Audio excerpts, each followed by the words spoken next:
नमस्कार दोस्तों, मेरा नाम है कृष्णा कुमार और मैं आप सभी को इस YouTube चैनल पर पूरे दिल से स्वागत करता हूं। और इस वीडियो में हम पूरे दिल से दिल की बातें करेंगे। और इस वीडियो के अंदर जो हमारा टाइटल रहेगा, टॉपिक रहेगा, वो पूरा दिल के बारे में समझना होगा कि दिल के अंदर क्या बीमारी हो जाती है, उस चीज़ के बारे में समझेंगे।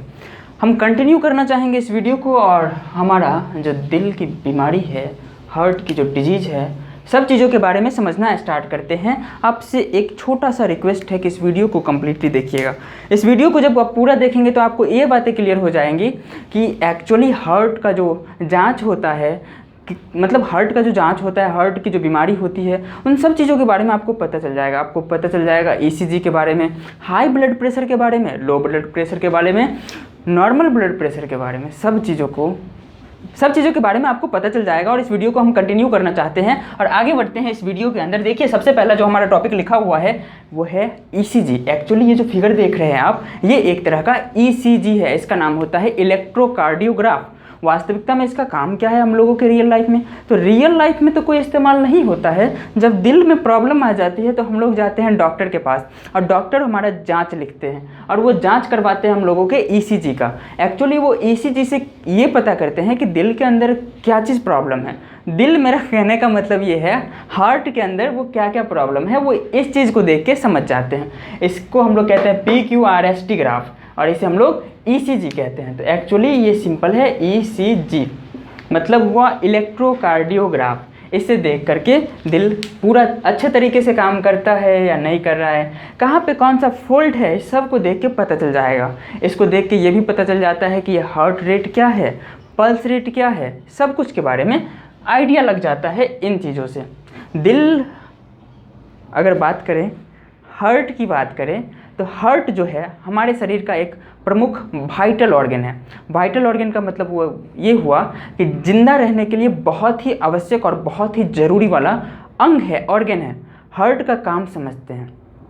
हार्ट का काम बस इतना होता है कि वो पूरे शरीर के अंदर ब्लड को पंप करता है। जैसे फॉर एग्जांपल, अगर यहाँ पर एक छोटा सा माइनर कट लगाएंगे, जानबूझ के तो नहीं लगा सकते हैं, अगर गलतियाँ से लग जाए तो यहाँ से क्या हो जाएगी, ब्लड निकलना स्टार्ट हो जाएगी। इसका मतलब ये हुआ कि बॉडी के अंदर ब्लड में कुछ ना कुछ प्रेशर है जिसकी वजह से ये खून बाहर निकलना शुरू हो गया। तो ये खून के अंदर जो प्रेशर क्रिएट करता है वो कौन करता है? एक्चुअली हमारा जो हार्ट है वो करता है। ब्लड के अंदर प्रेशर क्रिएट करता है, पूरे बॉडी में पंप करता है ब्लड को। तो पंपिंग ऑर्गन होता है हार्ट। वैसे ही बदनाम करके रखे हम लोग इसको, दिल टूट जाता है। वास्तविकता में दिल टूटता नहीं है ना। वो इमोशनल ब्रेकडाउन होता है, वो हार्मोनल चेंजेस होते हैं जिसकी वजह से वो ब्रेकअप सब जो होता है ना, उसकी वजह से होता है। दिल का काम बस इतना है, बॉडी में हार्ट का काम बस इतना है, बॉडी में ब्लड को पंप करना, ब्लड वेसल्स के अंदर, बस इतना है, सिंपल। तो कुछ प्रॉब्लम आ जाती है, कोई दिक्कतें आ जाती है हार्ट के अंदर, ठीक ना। उन दिक्कतों के बारे में आज हम समझने वाले हैं कि क्या क्या दिक्कतें आती है रियलिटी में। चलिए हम लोग स्टार्ट करते हैं। हार्ट में कोई प्रॉब्लम हो जाएगा, हो सकता है उसमें पेन आ रहा हो, बॉडी में ब्लड प्रॉपरली फ्लो ना करवा रहा हो, तो ये सब हार्ट डिजीज़ के कुछ साइन और सिम्टम्स होते हैं। दिल की बीमारी इसे कहते हैं। तो चलिए, हम ये चीज़ तो जान चुके हैं कि हार्ट में अगर कोई बीमारी है तो जांच करवाएंगे तो डॉक्टर वो लिखेगा ECG के द्वारा डॉक्टर पता करते हैं। इसमें हमको ज़्यादा चीज़ समझने की आवश्यकता नहीं है। अब समझते हैं कि हार्ट की जो बीमारी है उसके क्या क्या कारण हो सकते हैं, किस कारण से हार्ट की बीमारी होती है। तो सबसे पहला जो कारण है वो डायबिटीज़ यहाँ पर लिखा गया है। अगर डायबिटीज़ किसी भी पेशेंट का लगातार बहुत दिनों तक रह गया, वो ट्रीटमेंट नहीं ले रहा है, उसका ट्रीटमेंट नहीं करवा रहा है। देखिए, नॉर्मल ग्लूकोज जो है वो 70 के आसपास रहना चाहिए।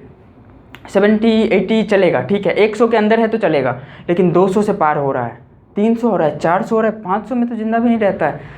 तो अगर उस तरह का कंडीशन है, 600 आ गया, तो वो हार्ट पे काफ़ी इफेक्ट करता है। ध्यान रखिएगा, डायबिटीज़ अगर लॉन्ग समय तक रह जाए तो वो हार्ट डिजीज़ का कारण बनता है।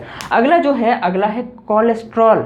कोलेस्ट्रॉल बॉडी के अंदर एकोमुलेट होने लगता है। अब जब बहुत ज़्यादा अमाउंट में कोलेस्ट्रॉल बढ़ जाएगा तो ध्यान रखिए, ये भी दिल की बीमारी करती है, ये भी हार्ट डिजीज़ के कारण बनते हैं। मैं आपको एक चीज़ बता देता हूँ कि हार्ट की जो बीमारी है उसमें कोलेस्ट्रॉल बहुत महत्वपूर्ण रोल प्ले करता है। और कोलेस्ट्रॉल कहाँ से मिलता है? तो जो भी एनिमल प्रोडक्ट है, जैसे दूध, दही, घी और दूध हो गया, दही हो गया, और सबसे खतरनाक मीट, मांस, मटन, चिकन, ये सब बीफ जितना भी होता है ना, वो सब चीज़ें अगर बहुत ज़्यादा अमाउंट में कंजप्शन किया जा रहा है ना, तो उस कंडीशन में ये हार्ट डिजीज़ का कारण बनता है। अगला है हाइपरटेंशन। हाइपरटेंशन का मतलब होता है हाई ब्लड प्रेशर। अगर ये है तो उस कंडीशन में भी वो व्यक्ति को हार्ट की बीमारी हो सकती है। स्मोकिंग स्मोकिंग अगर कोई कर रहा है तो देखिए, कोई खैनी खा रहा है, कोई सिगरेट पी रहा है, तो ये सब चीज़ें उस कंडीशन में भी हार्ट की बीमारी हो जाएंगी। अगला है एक्सरसाइज की कमी। वो पूरा सुस्त रहता है, हमेशा सोया हुआ रहेगा, भालू की जैसे हमेशा सोया, हाइबरनेट कर जाता है, एस्टिवेट कर जाता है, ठीक ना। तो आलस महसूस करता है, तो उस कंडीशन में भी उसको हार्ट की बीमारी हो जाएगी। ध्यान रखिएगा, एक्सरसाइज नहीं कीजिएगा तो हो सकता है आप भी इसका शिकार हो जाए। खैर आगे बढ़ते हैं। मोटापा। अगर बॉडी ओबेज है, ओबेसिटी भी एक कारण बन सकती है। ओबेज मतलब मोटापा भी एक कारण बन सकता है। फल और सब्जियों का न खाना, है ना, काफ़ी कम फल खा रहा है, काफ़ी कम सब्जियां खा रहा है, फाइबर्स नहीं ले रहा है, एंटीऑक्सीडेंट्स नहीं यूज हो रहा है, तो वो सब चीज़ें तो फल और सब्जियों से मिलती है। अगर इस सब का यूज नहीं कर रहा है तो हो सकता है कि उस व्यक्ति को दिल की बीमारी लग जाए, हार्ट की बीमारी हो जाए। तो ये सब अभी जो हमने समझा, ये हार्ट की बीमारी है। ध्यान रखिएगा, हार्ट की बीमारी के कारण है कि किस कारण से हो जाता है। अगर आप पे इन सब में से कुछ भी है तो चाहे और कोशिश करें कि कंट्रोल करने की कोशिश करें। कोलेस्ट्रॉल लेवल जितना हो सके आपको कम रखना चाहिए, क्योंकि देखिए कोलेस्ट्रॉल जो है वो एनिमल प्रोडक्ट यूज़ करने से होता है। जितना भी नॉन वेज जानते हैं ना, नॉन वेज कम कीजिए। ख़त्म तो नहीं कर सकते हैं डायरेक्टली, आप कहते हैं कि नहीं खाना है भैया तब तो प्रॉब्लम है, बट कुछ करके कम किया जा सकता है। ना खाए तो काफ़ी बेहतर है। तेल वाला सामान जितना हो सके कम खाइए। इन सब चीज़ों से हार्ट की बीमारी से आप सुरक्षित रहेंगे। अब हम आगे बढ़ते हैं। अगला जो है, इसको पहले मिटा दिया जाए।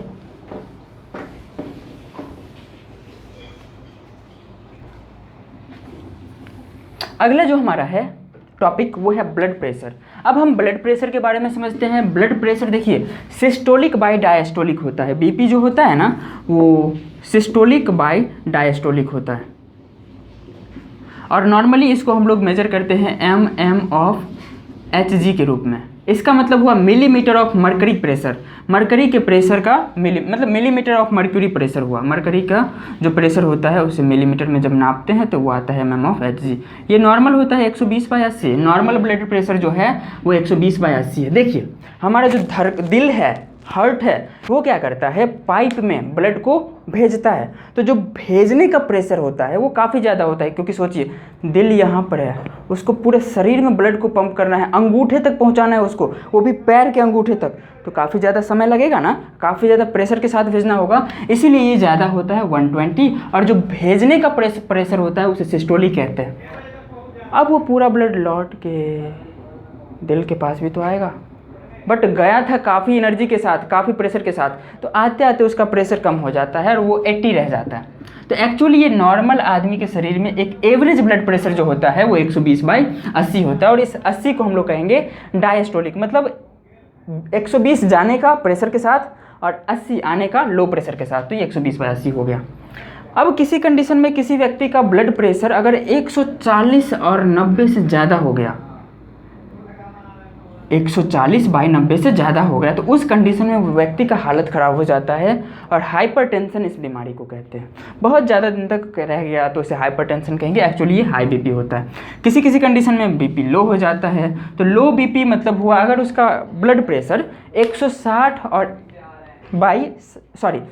सॉरी बाय मिस्टेक 160 हमने कह दिया, एक्चुअली वो 100 है। 100/60 से अगर कम हो गया, 100/60 से अगर कम हो गया, तो उस कंडीशन में हम उस ब्लड प्रेशर को कहते हैं हाइपोटेंशन। ये भी खराबी होती है। नॉर्मल रहना चाहिए, ना ज़रूरत से ज़्यादा ना ज़रूरत से कम। अगला है कि अगर हाई बीपी बहुत ज़्यादा दिनों तक रह जाती है तो वो क्या क्या रिस्क फैक्टर है। देखिए अगर हाई बीपी बहुत ज़्यादा दिन तक रह जाएगा तो ये जो हमारा कोमल ब्लड वेसल्स होता है, धमनी होता है, सिरा होता है, आर्टरी होता है, वेसल्स होता है, कैपिलरीज होता है, अगर उसके अंदर हाई ब्लड प्रेशर मतलब काफ़ी प्रेशर के साथ ब्लड फ्लो करेगा तो ध्यान रखिएगा वो ब्लड वेसल्स को रप्चर कर देता है, तोड़ देता है, प्रॉब्लम आ सकती है। तो उस कंडीशन में हम लोगों का जो वाइटल ऑर्गन होता है, जैसे किडनी हो गया, किडनी हमारे शरीर में 2 होते हैं, किडनी हो गया, लंग्स हो गया, ब्रेन हो गया, इन सब चीज़ों पे काफ़ी निगेटिव असर पड़ता है। ये सब ऑर्गन डैमेज होने लगते हैं। तो एक्चुअली था हाइपरटेंशन, अब पता चल रहा है कि किडनी खराब हो रहा है। तो इन सब चीज़ों को ध्यान रखिएगा, बॉडी नॉर्मल रहे तो ही अच्छा है। 120/80 होना चाहिए ब्लड प्रेशर mm/Hg के अंदर। अब हम थोड़ी सी बातें कर लेते हैं हाइपरटेंशन के बारे में। अगर आप लोगों ने इसे नोट कर लिया है तो हम आगे बढ़ने की ट्राई कर रहे हैं, कोशिश कर रहे हैं। मिटा दिया जाए, इट्स ओके। चलिए, हाई बीपी समझ लिया, लो बीपी समझ लिया, नॉर्मल बीपी समझ लिया। तो हमें पता है हाई बीपी, हाई बीपी को हम लोग कहते हैं हाइपरटेंशन। जो 140/90 से ज़्यादा हो गया तो उस कंडीशन को हम लोग कहते हैं हाई ब्लड प्रेशर। ध्यान रखिएगा, ये काफ़ी खतरनाक होता है, ठीक ना। ब्लड प्रेशर कम रहे तो ही बेहतर है, सॉरी कम नहीं रहना चाहिए, नॉर्मल रहे तो ही बेहतर है। देखिए, अगर हाई बीपी हो गया है तो नमक जो भी होता है, तेल वाला सामान ज़्यादा होता है, वो सब को खाना कम कीजिए, ठीक ना, तो नॉर्मल हो जाएगा ब्लड प्रेशर। और दूसरा, अगर लो ब्लड प्रेशर हो गया है किसी को तो सॉल्ट का अमाउंट थोड़ा सा ज़्यादा इंटेक करना चाहिए, फल खाना चाहिए, सब्जियां खाना चाहिए, जिससे वो ब्लड प्रेशर एक्चुअली ये फिर से इस रूप में आ जाएगा, वो मेंटेन हो जाएगा। तो मेनली ये चीज़ें होती हैं। और हाई बीपी के कारण डैमेज हो सकता है लंग्स, हार्ट, किडनी और जो भी वाइटल ऑर्गन है हम लोगों का, ब्रेन है ना, ये सब चीज़ें डैमेज हो सकती है। तो ध्यान रखिएगा, आप लोग इसे याद करके समझिएगा, बातों को अपने दिल और दिमाग तक इसे उतरने दीजिएगा। चलिए, अब एक और चीज़ है छोटी सी। हाइपरटेंशन के बाद एक हार्ट में पेन होता है जिसे हम लोग एंजाइना कहते हैं, बट इसके बारे में हम आगे, एंजाइना का मतलब समझ लीजिए क्या होता है। इसे कहते हैं हम लोग चेस्ट पेन, ये भी दिल की बीमारी है। और इसके आगे जो भी टॉपिक है ना, हार्ट से दिल से रिलेटेड, हार्ट से रिलेटेड बीमारी और कारण, कॉज, सब के बारे में हम अगले वीडियो में चर्चा करेंगे। फाइनली इस वीडियो को यहीं पे ख़त्म करते हैं और चाहते हैं आपसे इजाज़त। हम इसी तरह से आपको अगले वीडियो में कंटिन्यू से मिलेंगे। और आपने इस वीडियो को कम्प्लीटली देखा, इसके लिए आप सभी को बहुत बहुत फिर से दिल से धन्यवाद।